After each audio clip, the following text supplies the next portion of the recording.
Okay, I'm going to do a video about what makes a truly great driver. And you've probably heard the term defensive driving before. I don't like that term because I think of it as creative driving. A good driver takes the responsibility of the pace car in a race to drive in such a way that they keep the traffic behind them moving at a reasonable pace. And someone who is a really good driver will have that mentality. They'll have the right attitude so that as they're driving along, they'll actually create safety by the way they're courteous and considerate and keep a bubble around the vehicle so they're not getting too close to things, giving other people time to avoid them and giving them time to react and avoid other road users. There are four main categories that constitute being a good driver, a great driver. The first one is the ability to deconflict, and this actually applies to everything in life. Pilots are taught about it when they learn to fly, about deconflicting with other aircraft. But a good driver will always anticipate what could happen and make sure that they're in a position and at a speed where if something goes wrong, they can deal with it. There's a great video of Tommi Mäkinen, the former world rally champion, driving his Mitsubishi in a special stage. And Tommy comes around the corner and there's a broken down rally car in front of him. And if you watch the in-car footage of his eye movement, the retina movement, his eyes don't even move. There's no surprise in his eyes because in his mind, he was prepared for anything and it was locked and loaded. When he saw the broken down vehicle, he just dealt with it. And that's the ability of a really great driver. It's the ability to deal with things because you're mentally ready for them. It's not about reacting. It's about having things locked and loaded in your mind so that when it happens, you're prepared for them.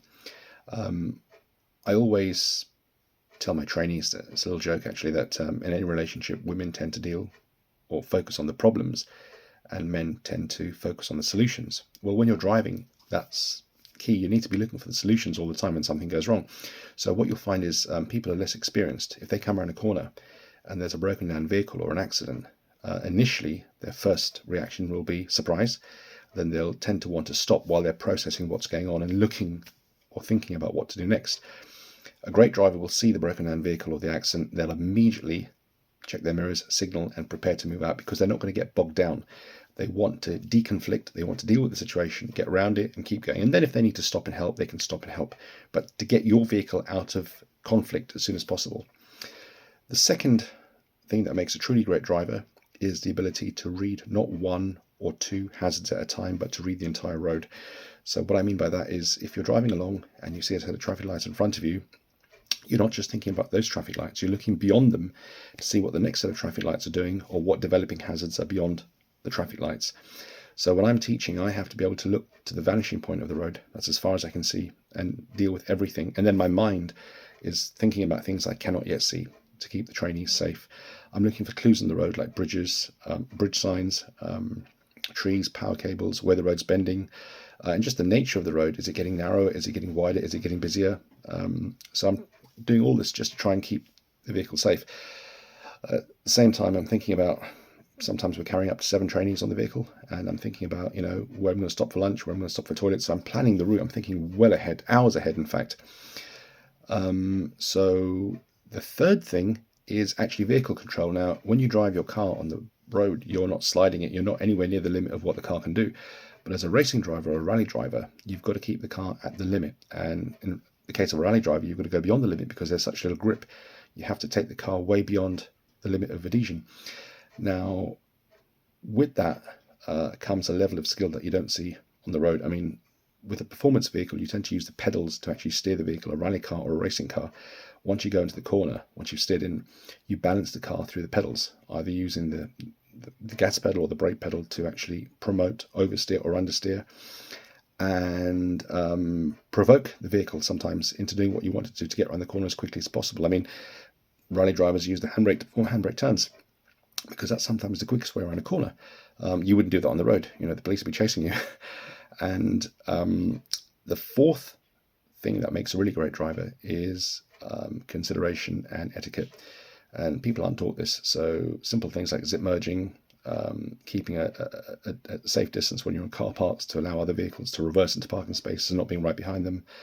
And basic consideration, if the traffic's heavy, not blocking junctions, making sure that you're never blocking any junction or roundabout, and obviously letting people out when they've been waiting a long time. In this country we are quite polite, but it sometimes seems that some drivers haven't been taught about etiquette on the road.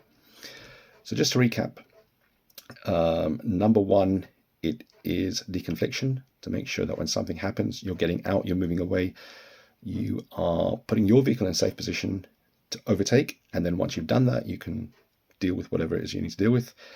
Number two, it is multitasking doesn't exist. It's being able to read multiple situations at the same time. And number three is vehicle control. It's good to do some track days or go-karting or whatever, just to develop your skills as a driver. And number four is etiquette and consideration. But as I said to you before, a good driver takes the attitude of the driver of a pace car on a race. They're thinking about traffic behind them. They're thinking about things like the concertina effect. So when they come up to a set of red traffic lights, they're trying to slow down and keep everything behind them moving. But because by you stopping, everybody behind you will stop. And that's what causes traffic jams. It's the concertina effect. It's the start-stop effect. And as a good driver, you're trying to negate that and trying to keep the vehicle rolling at all times. Sometimes when I do a demonstration drive in the bus, I can go 30, 40 minutes without stopping. And that's in traffic as well, because I'm just bringing the vehicle down to like half a mile an hour and just crawling in the last bus length, trying to anticipate the traffic lights changing. I tell my trainees, right, let's see how far we can go without me stopping. And I can sometimes do half an hour. It depends. Obviously, if the traffic's gridlocked, I can't. But if it's just normal traffic, I can do maybe half an hour, 40 minutes without stopping at all, driving through London. And I'm thinking about the vehicles behind me. A good analogy is looking at ants. Ants don't get in traffic jams because ants are smart enough to move at the same time and also not get themselves into a position where they're getting stuck. They're all moving in unison. So that's what makes a truly great driver.